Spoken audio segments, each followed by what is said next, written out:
today. We're just waiting for a few more people, but we have a poll running at the moment. So we'll give it another minute or two.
Okay, I think we might make it start. So I'm going to end the poll now and share the results with you.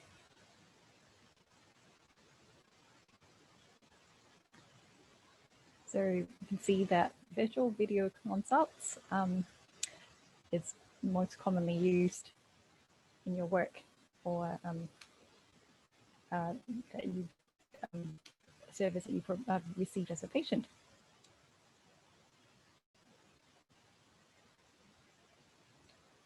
Okay, so this is mentioned that this seminar is endorsed for one GRCPD point. And it's a pleasure today to have Associate Professor Adela Grando from Arizona State University with us. Adela is an Associate Professor at the ASU College of Health Solutions, Biomedical Informatics, and an adjunct assistant clinical professor for the Mayo Clinic. She's trained as a computer scientist in Argentina and Spain, and later specialized in clinical informatics at the University of Edinburgh in Scotland and the University of California in San Diego. In 2013, she was recruited by Arizona State University and moved to the Arizona desert. She's passionate about empowering patients to make better medical decisions through mobile technology. She's also the principal investigator of My Data Choices, a 5-year project funded by the National Institute of Mental Health. I'll hand the time over now to Adela, who will be discussing patient views on data privacy. Thanks, Adela. Thank you so much for having me. Thank you so much. It's a pleasure to be here. Thank you, Wendy, for inviting me. And I want to share my slides, and the topic is to share or not to share. That's the question.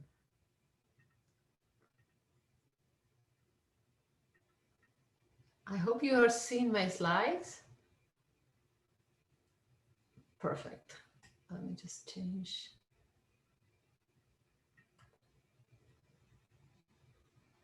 Good. Everyone, it's okay, the slides, before I start?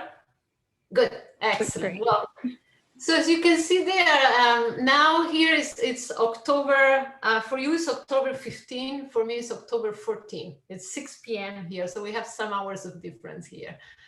And what I wanted to talk today was about this My Data Choices grant that I'm leading. So tell you a little about why we wanted to pursue this research, what was our motivation, give you a little background, and what are the aims that we want to pursue.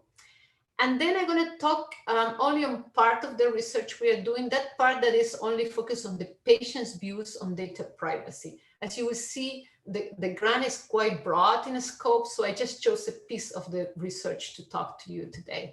And I'm going to start talking what we did. First, we did it systematic literature review to identify where were the knowledge gaps there in terms of what do we know about patient data privacy needs.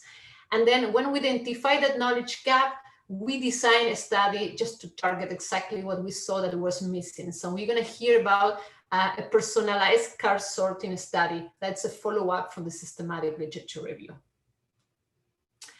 So give you a little of background. We all may see different providers at different organizations. So for instance, I see a primary care provider in one organization, and I see some specialty cares outside that organization. So my providers tend to ask me that they want to see the medical records from the other organization. So this says, would you like to share this consent form so you consent to release your information so they get access to my medical records? And that sometimes is purely manual, the process. You know, sometimes I pick it up from one provider and organization and take it to the other one. That's the worst case. Sometimes it's semi-automatic. So one provider faxes it to the other one, who receive it as a PDF document and upload it to the medical record. So that's in the middle. And the best case scenario would be when this is fully automatic.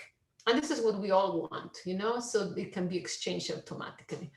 So I was just looking around, see what I know about Australia. And I know I have heard about this project, My Health Records, that you clearly know more about this than me. But I just went online, and it started in 2009 and it's ongoing. And what they want to do is that to allow this data exchange to happen automatically to support the care coordination. And what they want to do is pretty ambitious, because they want to support granular electronic medical record sharing, which means the patient have control about what is shared. So for instance, I want to share everything except that I have maybe a diagnosis of depression, or I taking these medications for depression, or I want to, let's say my endocrinologist not to know that I have some mental health issues in the past, etc.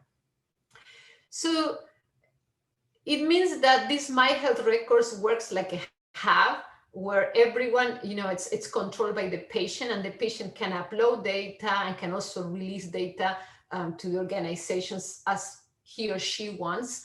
And you can share to choose it all, none, or what means granular is that you can choose to share some of it. And that is quite challenging to do that. So I tell you what happens in US, so for a comparison. We have the infrastructure. So we have what we call health information exchanges. So we already have these hubs where all the members, all the organizations who are member of send the data to, and they can also retrieve data from there, all electronically. So it's automatic. And there can be one or more of these per state. So for instance, in the state of Arizona, we have one of these. So we all send the data there. So I think they have like, last time I think I checked, it was like 12 million patients there. So the problem is that this health information exchanges not always support sharing some data, or the granular part. So you can share it all or none. So they don't have yet the technology in place to support granular information sharing like how My Health Records wants to do. On the other hand, you see in 2010, closely by the time that My Health Records started, the Office of the National Coordinator, which is at the national level here in US, wanted to do or try to encourage to do something similar to what My Health Records is doing. So patients should have control over which personal health information is shared with whom and for what purposes. So the principle is the same as in My Health Records. So if you think about populations, some populations do have sensitive data in their medical records, or at least that they can perceive as sensitive. So for instance, it could be those who are being that have diagnosis or are being treated for HIV and AIDS, or in our case, for our grant, we focus on patients with behavioral health conditions. So by behavioral health, I mean individuals who have substance use disorders, psychological distress, or mental disorders. So if we look at the statistics, and I checked the statistics with Australia and US, the same statistics, 1 in 5 adults have had in the past a diagnosis of behavioral health condition or have now a diagnosis. So we're talking about 20% of the population. So that's a big number. And some of them has serious mental illness. So to the point that they're not even functional, they're not able to keep a job. So if you think about these populations, they may want to restrict access to some of their medical records. And maybe they would not see some providers because they're forced to share all the data and they're scared about stigma and discrimination. So some have granular information control would be very suitable for that, at least in theory. So if we know from literature that these patients have a sense of stigma, discrimination, that may feel that they can be discriminated by their insurance, by their employer, or have legal concerns, because you may lose the custody of your children if you have a behavioral health condition. So it's understandable that they feel like they feel. So that's why we wanted to start this project, My Data Choices. And we got lucky, we got funded by the National Institute of Mental Health. So it's a 5-year project. And if we look at data privacy, it's such a complex concept. You can see it from so many different angles. So for this project, we focus on some of those angles. We are aware there may be others too. So we wanted to focus on the patient's view on data privacy, especially patients with behavioral health conditions. Then on providers' views, because there may be a conflict there. So as a patient, I don't want to share it all, but as a provider, I feel I want to get access to all the data because I want to provide the best care, and I feel liable if I prescribe, for instance, medication and I don't know you're taking another medications. And then technology. We wanted to do something similar with My Health Records to support granular consent. That's the concept that we don't have yet. In our technology here at US. And then, of course, we wanted to see laws and policies. Can we even do something like that? Can we even give patients all this control over the data? Or is some laws in our state, Arizona, or at the national level that says, no, you're not even able to do that. There's a law against that. So we wanted to know that to see if it's feasible. And then, of course, we want to look at ethical concerns and the environment, because we are in Arizona, so we want to be able to be embedded in our environment and fit well in our environment. So for that, we have an advisory board. So this is a purely community-based project. So we have behavioral health providers on the top. Then we have our state health information exchange wants to participate with us. And we have two health plans that are participating, both at the level of the state. So they keep us on track, when we do research. So what kind of things we wanted to do in this grant? First of all, very important, what patients think about having this control? Do they have privacy concerns? And what providers think? Then we wanted to be able to build a technology that supports that granular consent. And we wanted to base it in something that already exists, which has been created by a federal organization, which is the Substance Abuse and Mental Health Services Administration, of SAMHSA. But it is really in very pilot state. So we wanted to see if we could build on that.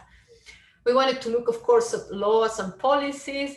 And we wanted to implement the technology and pilot test it with 270 patients with behavioral health conditions in Spanish and in English. We have a big Latino community in Arizona, so we wanted to support both languages. So today, I'm only going to touch on the research that focuses on the patient side, but we are doing and we have done research on all these fronts.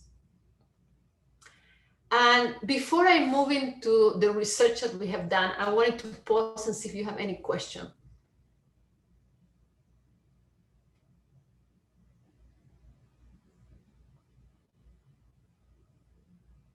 No questions? Okay, good. So let's start to talk about the research we have been doing. So the first thing we wanted to do is to review the literature to see what has been done there in terms of data privacy. And we wanted to keep it broad. It could be patients, it could be guardians. So when a patient is not able to consent for their own or take decisions on their own, the government can assign them a guardian to take decisions for them. And it's important sometimes for patients with serious mental illness. So we wanted to see that. Also healthy individuals and providers. So we did a standard systematic literature review. We look at 5 data sources like PubMed or Scopus. We look at papers that contains the word share or sharing, sensitive or private, and all the synonyms for electronic medical record. So we saw that there were a bit more than 1,000 papers on that. So we removed the duplicates, we checked our inclusion and exclusion criteria, and we were looking for all peer review work. We were looking for publications between 2009 and 19 in English, and focusing on willingness to share data and anything that has to do with perception of sensitivity of data. We got lucky because we only got 5, very small, very few papers. And then we did the snowballing because we were sure we saw so little, and we got only 3 more. So in total, only 8. So there's a lot to do there, right? And if we look at the 8, 7 of them were focused on the patient and 1 on the provider. So we were left with 7. So that's good news. We only have to compete with 7 papers, not bad. And then we saw, and you can see the year, they all came out after My Health Records and after the Office of the National Coordinator says, oh, this is great to do granular control of medical records. So it means policies and initiatives like that drive a lot of research.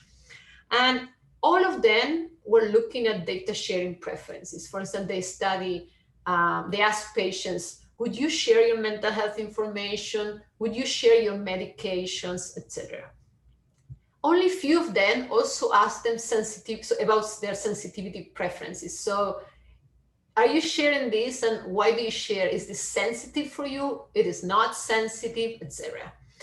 And if you see the last column, which is the one that is important for me, none of these studies was patient-tailored. So that was a knowledge, there was a gap. And I thought, that's great, we can go in that direction. And what do I mean by that?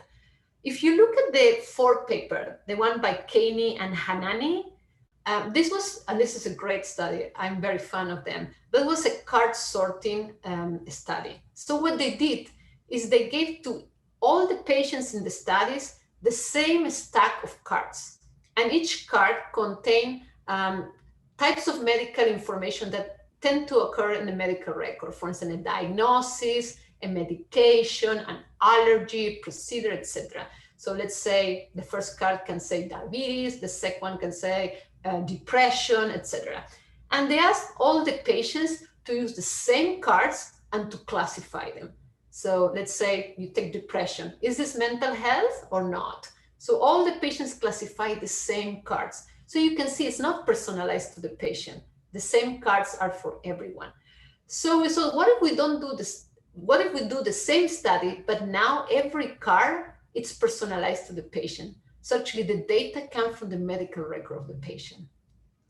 So of course, a more complicated study, but fun to do. And what was the hope? The hope was that using patients' own medical record data, we may know more about their privacy views, and we would get more personalized insights. And especially we wanted to do, of course, with our populations, which are behavioral health patients, because in the literature we saw there was no studies for these populations. So I'm going to tell you about that study that we did and how we personalize experience. And any questions so far?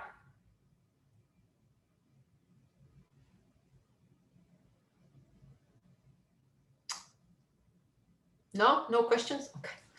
No question. You can ask me. A comment from Ruth. She just says that this is such an important question, asking about sensitivity, given how prevalent stigma is for people living with mental health concerns, substance abuse, HIV, etc. Oh, thank you so much. for that thought. I believe the same too. That's why we are doing this research. So what we wanted to do is, as I said, conduct a study that is personalized to the patient, and we wanted to conduct a study so we get to know what is what the patient want to share, why, and if what are their perceptions in terms of sensitivity. So I tell you a little about the steps we did in the study. The most complex thing that we have to do is we have to ask the participant first to give us access to their medical records, right? So we went and we accessed the medical record from the study sites and also from our state health information exchange. So we have access to those medical records. So, and a patient can have a lot of information in their medical records. So imagine that some patients have, if you think about PDF or paper documents, 30 pages of those with clinical notes, etc. So there's no way we can use all that material during the study. So what we did, we selected only 30 items from the medical record of the patient. So for instance, a diagnosis, a procedure, an allergy, so only 30 items. And literature says that you can select, usually it's recommended between 30 to 40, but we went to the low side because these are patients who can have memory problems because of all the medications they take, etc. So you have to adapt them to this population. So what we did then, we designed a card sorting activity that was an interview. And during that interview, we asked them to complete 7 tasks, again, personalized to the patient. So now the cards, those 30 cards, only contain information from each patient's medical record. And we asked them for each card, is this sensitive to you or not? Why is that? And then we asked them, could you classify this information? Could you tell us, for instance, if this diagnosis corresponds to alcohol use, drug abuse, genetic data, communicable diseases, mental health, other addiction, sexual health information, or other information outside those categories? So we were thinking a lot how we choose these categories. So we didn't want to make it up. So we went and we tried to find a taxonomy, and we found one by SAMHSA, which again is the Substance Abuse and Mental Health Services Administration, which it's at the national level. So we said, let's use that one. And why we chose that one? We chose that one for multiple reasons. Because SAMHSA says that this taxonomy complies with federal and state laws and policies. So they're giving, those categories are based on laws that we have in US and states that allows patients to have control over those types of data. So that's a good thing. And then the other thing is that you can download this taxonomy from a repository there that I don't know if you know, but it's here in US, a repository. So you can download it in your computer, and it looks something like that. I wanted to give you an idea of how it looks like. In each category, SAMHSA has provided a list of all the medical terms that would classify under that category. For instance, amphetamine in urine would be considered, according to SAMHSA, drug abuse information. And what is nice is it's been all codified in terminologies. So for instance, that one is in LOINC, it means it's a lab test. So if you download this taxonomy, it's machine interpretable. So you can actually use in tools and do reasoning and use for technology. Particularly SAMHSA has incorporated this in a tool that they are developing for granular information sharing, which is the tool that we want to adapt, etc., etc. So the thing that this taxonomy has not happened with this taxonomy is they never ask patients about this taxonomy. They never ask them if those categories are enough, if the information there's all that patient needs, etc. But that was not a disadvantage for us because our study could actually bring some insights into that, right? When we were doing the study, we would learn about it and what patient thinks about this category. So the idea was to also contribute to SAMHSA, to this national organization. So what we did, we recruited adult patients with behavioral health conditions in English and Spanish. And because, we wanted, first of all, to use what we call a UBAC test. We wanted to assess the capacity of these patients to consent, because for different reasons, these patients may not be able to consent. For instance, it can be intoxicated the day that you do the study, etc. So we wanted to be able to exclude them if the test doesn't give the desirable valuables. though I have to clarify, we always allow them to take all the study as nothing happened, and we just exclude the data and we analyze it. We don't think it's right to not allow the patient to continue the study. And then we recruited from 2 facilities that provides both physical care and behavioral health care. And one of them cares to patients of serious mental illness, and the other one's general mental health issues. And they are both part of our health information exchange. So how we came up with those 30 items, we spent a lot of time thinking about it. So we were aiming for 20 items that could belong to that taxonomy. So 20 items that could be classified as alcohol use and alcoholism, drug abuse, mental health, etc. And we have clinicians helping with that. And then we try to choose close to 10 that are not usually considered sensitive. For instance, diabetes, you have a flu shot, etc. Because we wanted to test with sensitive and non-sensitive data that the experiment was working. And I said approximate because you never know what you're going to get in the medical record of the patient, right? And we try to have variety, diagnosis, medications, lab procedures, allergies, etc. So we use this information to, we created an interview script, and we did it in Spanish and in English. We always aim for 6th grade level, which is kind of recommended. And for Spanish, of course, if you do studies in multiple language, you have to do translation, but translation, you have to have certification. So we are sure that it's accurate. What we say in Spanish is the same as what we say in English. And during the study, we asked them to classify the information in sensitive categories. We asked them about their perception, sensitivity, and what they would share and with whom and for what purposes. Like what the Office of the National Coordinator was saying as that is recommended. So we wanted to mimic that. So here I'm getting more into the details of how we did this study. So it's a card sorting activity, so you need cards. And we have white cards, and white cards represents data from the medical record of the patient. So this one corresponds to amphetamine in urine. And if you flip the card, it has 6th grade level educational material about what it means. And this was reviewed by the clinicians. And anytime during the study, the patient can flip it and read it, and we would count or take notes of how often they flip it. And then we have these color cards that corresponds to the categories, sensitive categories that SAMHSA support: mental health, drug abuse, communicable diseases, etc. And the same concept, they can be flipped, and they have 6th grade level educational material that has been reviewed by clinicians. So it wouldn't be a problem if you don't know a concept, you can always get the information. And also the recruiters were trained to answer questions. So I give you an example of how it works here. So let's say we give the patient the 30 items or cards, and we says, we want you to sort them in these categories. And here you will have all the categories, but I'm just showing here 2 examples. So let's say that the patient see that the same card, amphetamine in urine, and he classified under drug abuse. And then he gets another card and it says depression, and he classifies under mental health. All the time we're asking them, why did you classify that? Can you tell us what was the reason behind, etc.? And we are audio recording everything. So this would be the outcome of one of the tasks. You see all the cards are arranged by the participant, and we take a photo.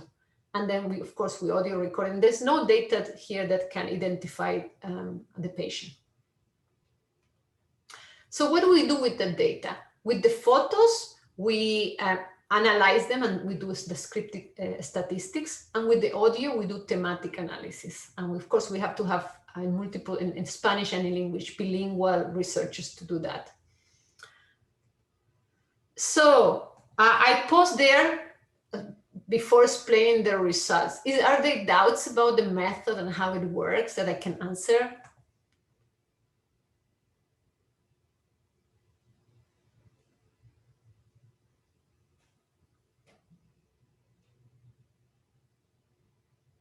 No questions? Oh, okay. Otherwise, just write it there, and I stop from time to time. I want to get sure that, I don't go too far without getting things clear. So we managed to recruit 25 participants. Think that this is a population that is rarely included in research, okay? These are patients that are rarely asked to participate in research. So we were quite happy with this number. And on top of that, we asked them to give us access to their medical records. So you see that we have variety. We have both types of diagnoses. We have 60% females. Almost half of them were Latino. You know, in Arizona, as I said, lots of Latinos, though not every Latino speaks Spanish. You can be multiple generations in US. So only 24% of those completed the study in Spanish. 68% have some college degree, college education or higher. But look how bad it is in terms of income. 72% of them have an income of $10,000 or less per year.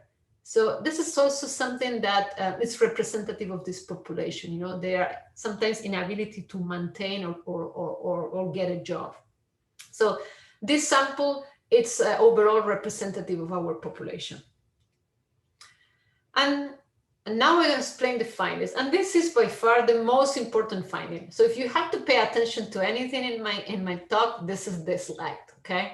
So what did we find? We find that patients' classifications are different from clinicians' interpretations. So I'm going to give you an example, a laxative. When we were designing the study, the clinician says laxatives are, you know, physical health information. And this patient says, no, this is mental health information for me. So we ask why? Well, because this one is for constipation. And I take this medication because they're giving me pain pills. So they always come together. So it is part of my mental health.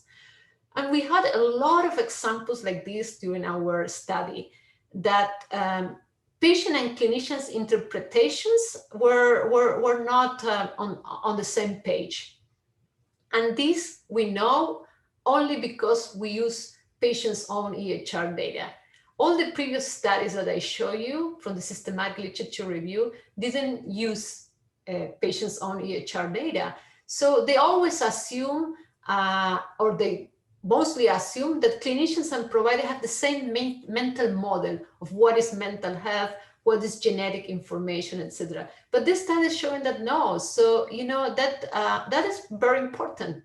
And you know, that affects everything you ask a patient about data sharing and data sensitivity. So that was the first finding, and justify all the work that we do to personalize the experiment to the patient's medical record. So we also saw that the sensitivities view vary based on data categories. And this is consistent with what we know from other studies on different populations, though as I said before, this has never been asked before on the population of behavioral health patients. So some results were as you would expect. A patient says it's very sensitive, or someone sensitive, my mental health information. So that is expected, right? Some studies were less, were not what we expect, some outcomes. So look at this case, 59% of the patients says drug abuse is not sensitive. That surprises, right? Because you would expect that they say it is sensitive.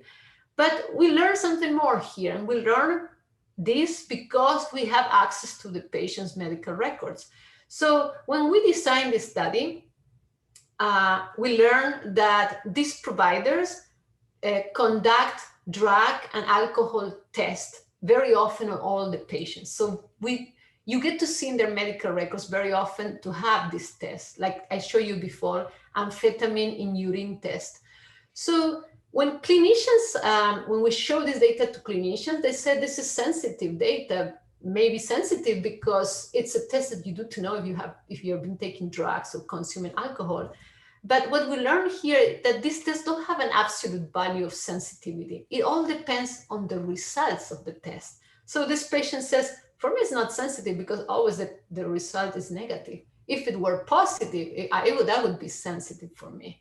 So that gives much more complexity of what is sensitive, right? I'm going to mention another example. Some patients have, no, I think I'm going to talk about this a little later here. So this one, alcohol use and alcoholism, the same thing. We got 50% who says non-sensitive. And we were talking with a patient that has a diagnosis of alcohol dependence. And it says, no, this is not that sensitive. That was, 5 years ago. I have an episode. I went to the hospital, emergency, because I have some suicidal thoughts, but I'm over that. That was in the past. I have recovered. So this is not sensitive to me anymore. So here you see another variable, right? How long ago that diagnosis of treatment was. And if it's considered closed, that I recover from that, it becomes not sensitive anymore. So the concept of sensitive is quite complex, and our clinicians have an absolute value of what is sensitive, and our participants didn't. And all this we get to know through having access to the patient's medical record. Another thing also, again, 63% of them says that genetic information is not sensitive. And many of the studies that has been done before shows that people think genetic data is sensitive. So why was not like that in our case? It turned out that our patients associated genetic information with family history. So for instance, someone, if your family have a disease and you have a test for that disease, then you consider it's family information and therefore it's genetic. And for instance, there was tests that there were blood tests immediately because the word blood appeared. Patients said this is genetic because the blood contains genetic information, though the test was not done with any genetic purpose. So all these things that you learn just by using the patient's own EHR data. And so those were the two main findings. The third finding, and this is of course what you would expect, this is consistent with the literature, sharing preferences are impacted by the feelings of stigma or the perceived sensitivity. So basically, if I think this is sensitive, I will not share it. And if I see it is not sensitive, I will share it. But as you saw there, your perception of sensitivity change over time. Therefore, your willingness to share can change over time. It's not an absolute choice, right? So it means that you have to support this continuously, consent processes, and allows to make changes in the choices. So then we also found, like very consistent with the literature, that the sharing preferences change based on the type of provider. So this is a heat map. So you can see different colors mean different willingness to share. So you can see there are different colors there. Overall, patients were willing to share data. And I give you an example of how you read this. Patients, 76% of the patients wanted to share their mental health data with pharmacists because they said, maybe they want to explain me medications, so they should know about the medications I'm taking. And in general, there was willingness to share with the purpose of coordination of care, but also to have an improved care experience. So this is the fifth finding, that they wanted the sharing preference change based on the purpose. So we asked them two specific and unusual scenarios, well, not unusual, but outside the other questions. We asked them, what would you like to share if your primary care provider wants to prescribe you a new medication? And most of them says, well, I will share it all because I want to see I want to be able to that the doctor finds interactions with my medications. And of course, they wanted to share it all in emergency situations. So that tells you also too that if you build consent forms like this, you may want to have the option to override the choices in specific scenarios that you can talk with the patient about. You're prescribing a new medication, how important it is to have access to the data, and the patient can maybe flip their data sharing choices in those scenarios. That's an option, something that may fit what we see in this study. And then, of course, we asked them about sharing data with researchers. And of course, as we can see, this coming from the literature, they want to share with the study size, they want to share with universities, a little less with non-profits, for-profit organizations, then with government, and the worst of all, they don't want to share so much with drug companies. which is something that we are finding the same in other populations. So I just glimpsed here on the main result of the study, but there's a lot more in this paper that was published in the Journal of Biomedical Informatics. So if you want to see more, it's there. And I just did really, I just highlight the most important findings. So if someone asks you, what did you learn from this presentation? Well, you may tell it what this slide says. The first thing you learn that what they did new, novel, is that they use patient-owned medical records to assess data privacy views and data sensitivity views. So that's what makes us different. What did we learn new from there that was not known before, or at least we didn't have studies on that? Is that patients' perceptions of medical data categorizations may be different from the one that clinicians have. So the natural question there is, how different are they? And we have a follow-up study that I have no time to explain here, but we quantify them. And we look at full agreements, partial agreements, and disagreements. And we have that fuzzy area of partial agreements because, some medications can be taken for more than one purpose. So, and, if you don't have access to the whole context of the medical record of the patient, it's hard to say for what purpose that medication was taken, right? So it could be sensitive, it could be not sensitive. So we have created all those kind of gray areas, which, I don't know if many technologies are considering that, that not everything is black and white, but you have something gray there, and how you're going to support that area. And we confirm a lot of findings in this population that we knew from previous studies. We learned that these patients, like other patients, have their diversity in views in terms of willingness to share and sensitivity, and all depends on the type of information, who receives that information, and what is the purpose of sharing. So these are factors that we need to take into account when we ask patients what they want to share. And I want to acknowledge the National Institute of Mental Health. And of course, there's a lot of people working on that. It was not a simple study. So I have lots of patients, amazing faculty, the two providers where I recruited patients, the lawyers and attorneys from the Arizona's Health Information Exchange. I also work with the Mayo Clinic, with the ethics department there. So it takes a village really to do this research. And I'd be happy to answer questions, and I'm going to show this slide because it's very important, this slide. And I'm happy to answer any question.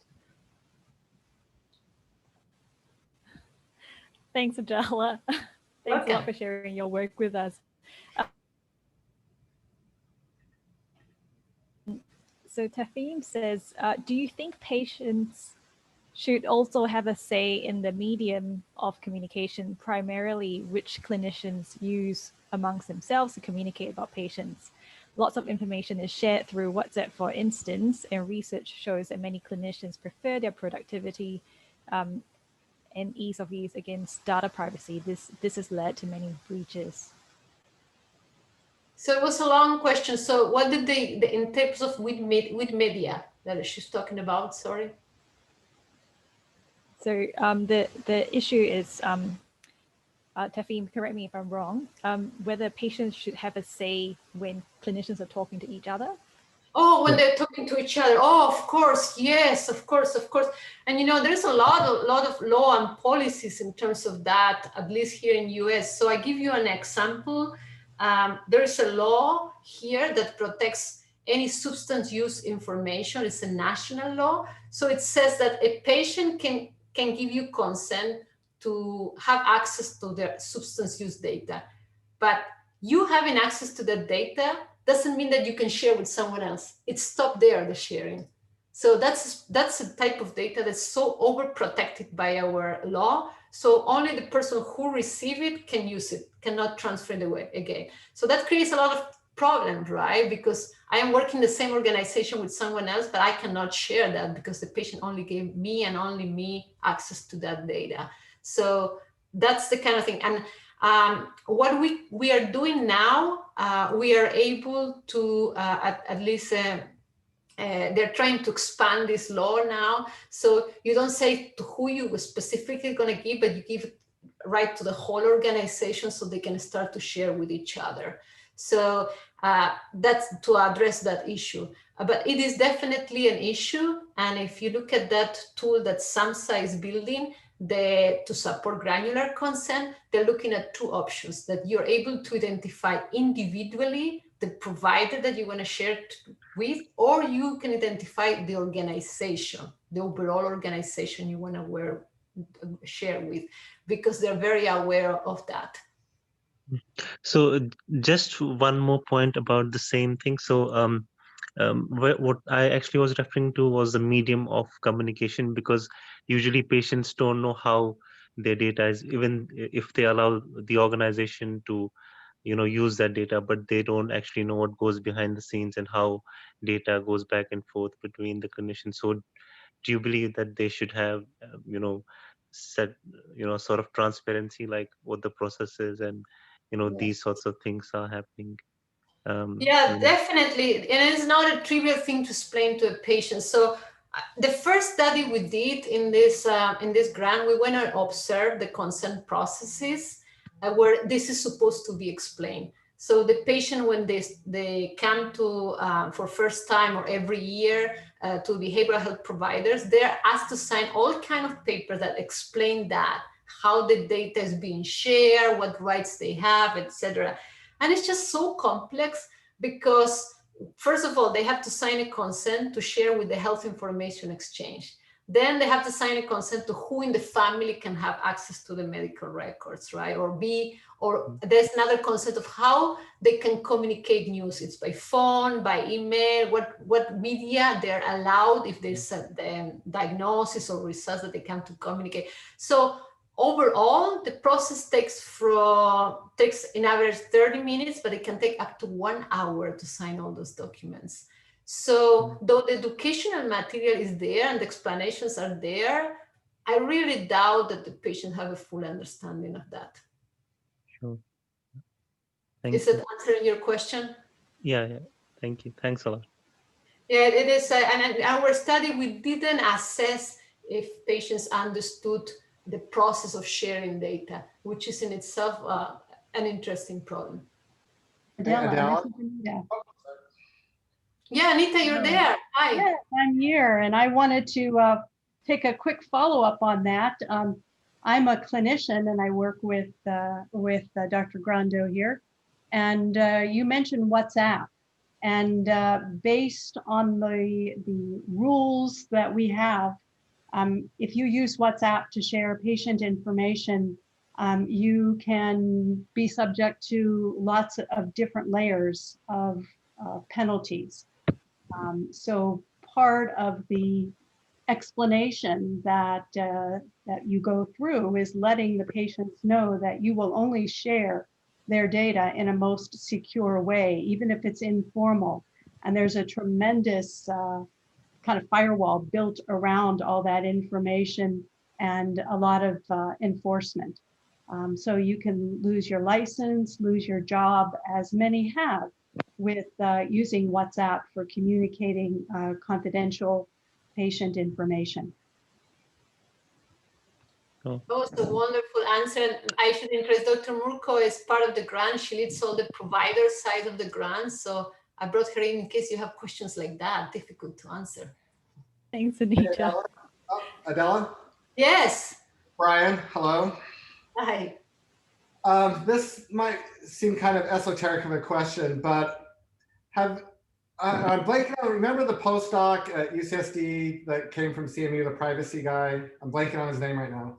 But his model was taking computation to the data rather than sharing the data for computation. So one of the things that kind of popped into my mind was, I go to get an MR scan and I'm asked about my medication. And they're asking about the medication probably because they're going to give me a contrast agent, and they're worried about like renal function or something. But like my Lexapro for depression has nothing to do, right? It has nothing to do with the questions that they're asking. And so kind of thought that came to my mind is, could you grant, if you thought of some of the data usage as algorithmic, could I grant, temporary access to an algorithm to check for contraindications of prescriptions versus a generic granting, kind of in perpetuity, my data because you asked me this question. Does that make sense? It makes a lot of sense. Yes, and we have been talking about it, and Dr. Murku here she's my witness. We're working with a lawyer, and he says, but you guys, you work in informatics, you should be able to do all these algorithms in the background to protect the patient, to define these scenarios for them automatically. So if it's a new medication, I'm going to advise you about why you should share data, what you shouldn't share, and all kind of scenarios like that. And I think it's just fascinating. We haven't done anything on that, but I agree with you. We have thought about it. It is a complex problem, but very interesting one. But for defining an algorithm like that is so important also to understand what is mental health information, what is substance use information, what do you put in each category? Just to say, I don't need to know about this drug, or I do need to know about this drug, but I know it's sensitive, or it's related to your mental health, etc. So follow up. Yeah. Oh, and just not really a follow up, but when we were still in San Diego, Mike Conway and I put together the workshop on data sharing and ethics and law, and you're focusing on mental health, which is probably the most conservative patient group. So when we had kind of the patient advocates participating, most of the patients viewed a lot of the privacy laws as more burdensome than useful, mental health being an exception there. So do you feel, what are your thoughts about if you looked at a different population of patients, would things be, do you expect to have substantial differences in attitudes and sharing policies? Yeah, that's a good point. Dr. Murku, do you want to add anything? She's the provider and she knows much more about patients like me with different conditions. I've only been working with this population with this project. So I know very well the perspectives of this population. Anita, do you want to get a guess on that? Oh, sure. And I can't say that I have done as detailed research as we've done with the behavioral health population, but I think that your findings are pretty consistent with the average patient, that all the extra burden of the privacy, if they really don't have something that they feel sensitive about, is just that, a burden. And the actual reason that we chose the behavioral health world is because it is the most sensitive, the most difficult. And at the time that we were starting this study, there's very little action even on interoperability with the behavioral health records. So we knew the time was coming, and we wanted to make sure that there was enough research when the time came, when there was an interest in integrating physical and behavioral health. And so that's where we are right now, with very sensitive population and those that are probably not caring until something happens in their life and they find something that they are sensitive about.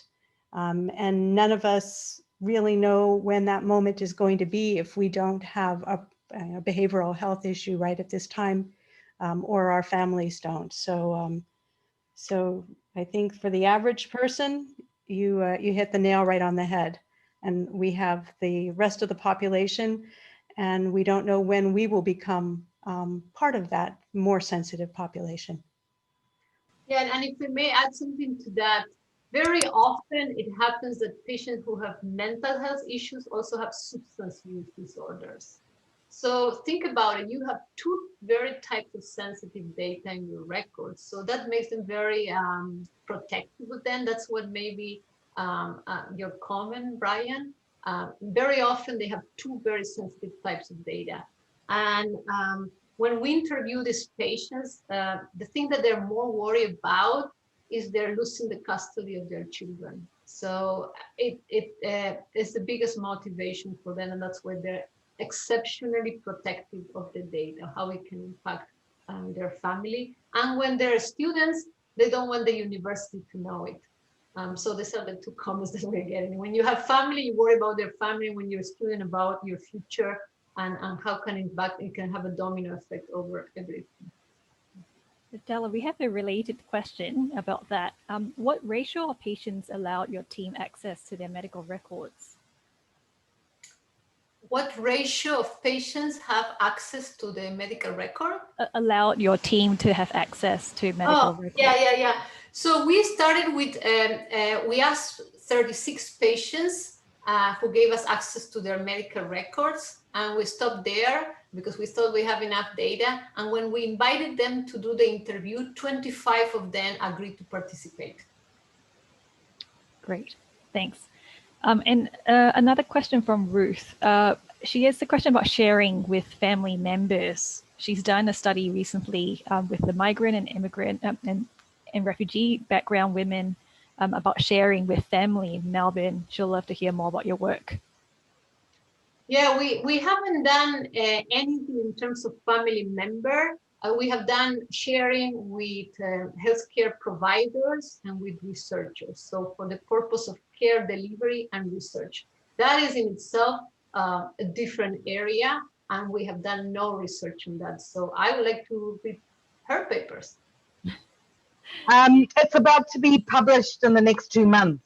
Oops. I would like to read that if you can send me. I think that's so interesting. We haven't done anything on that, though. Family always comes during the interviews with patients. Family is, of course, very important. I'll email you.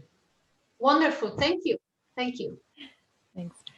Maureen has another question. She says, how does the clinical workforce react to these research outcomes from the point of view that patient interpretations might be different to clinician interpretations? Have clinicians changed how they communicate patient information as a result of these outcomes? Yeah, that's a very good question. And Dr. Murko, do you want to add something? You're on the clinic on the provider side. Well, we are in the process of putting together some outcomes related to that. And once, kind of as a very short summary, when providers become aware of the choices and how patients interpret their choices, they do have a different opinion about granular sharing. They also have made a number of suggestions about how the staff in a clinic, in a hospital, and how clinicians themselves understand the process so they can better educate patients to make as wise decisions about sharing as possible. So yes, there is a difference. The data, the research that we have is, is certainly not widely known at this point. So we anticipate that as the technology catches up to the choices and the policy, that we will have more discourse about this. Yeah, and if I made something, add something about it, this study that Dr. Murko is referring to, it's a follow-up of this study that I just presented. So what we did, we asked, we organized focus group with behavioral health providers and professionals, and we asked them all their views about data sharing. And you can see a tendency, very supported. I think it's great. Our patients, we know that there's stigma and discrimination. And then we show them outcomes from this study. We show them patients saying, I don't want to share this data. I want to block this data from you. And then we asked the same questions we asked at the beginning of the study, and we compared, and we saw that their views changed dramatically. They were not as supportive of the granular information sharing when they realized the data they were not going to be able to see and how that can impact the care that they receive. Thank you. I hope that helps. Yeah. I'm conscious that we are on 1 o'clock now, but there's 2 more questions in the chat. Adela, how are you going for time? You able to stay? I'm happy to take questions. We have me and Dr. Murko happy to take questions. Okay, all right, thanks. So Megan has a question. Would you like to speak further about the findings regarding perceptions of genetic data, as these look very interesting? Yeah, the perceptions of genetic data. So one of the limitations that we have on this study is that, our state policies don't allow much of the health data, genetic data to be recorded in the health information exchange. And we have some little data available through the behavioral health providers. And we thought that was going to be a limitation because we thought we're going to get no data that patients would categorize under the category of genetic information. But it was very popular, that category, because of their perception that anything that had to do with family history, like I have diabetes, everyone in my family has diabetes, therefore it's genetic. I gave you example before of the thyroid, even for a test, thyroids and all the family have it, so they put it there. Any blood related tests, and there were many of those that we used because we thought it was not sensitive. They just added that in that category, which was great for us because before doing this study, I didn't present it here, but we did a survey. We asked 86 patients the same questions, but this time they didn't have access to their medical records. And we had the feeling that they didn't understand what genetic data was because of their answers and because they often ask, what is genetic data? So we have the feeling that they didn't know, they didn't have a good understanding, or at least not what clinicians' interpretation is of the data. And that was an additional motivation of why we use patients' own EHR data for the second part of the study. So we can pinpoint that. When they are answering something, we know what they're referring, what's their mental model of genetic information. And we see there a lot of potential for education. That was one of the classes of data that needs a lot of education. Thanks. And we have a question from Wendy. Were there any differences between the English-speaking and Spanish-speaking populations? We found no statistical differences between both groups, no. That's great. Does anyone have any last questions?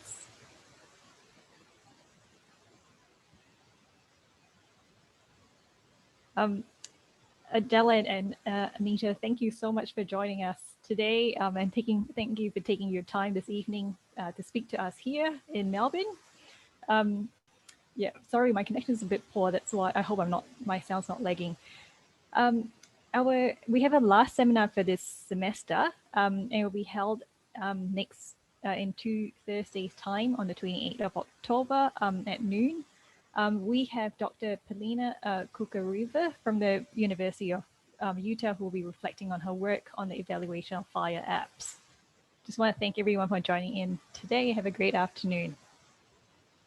Thank you. Bye-bye. Bye. Thank you for inviting us. Thank you. Thanks, Adela. Thank you. Bye-bye.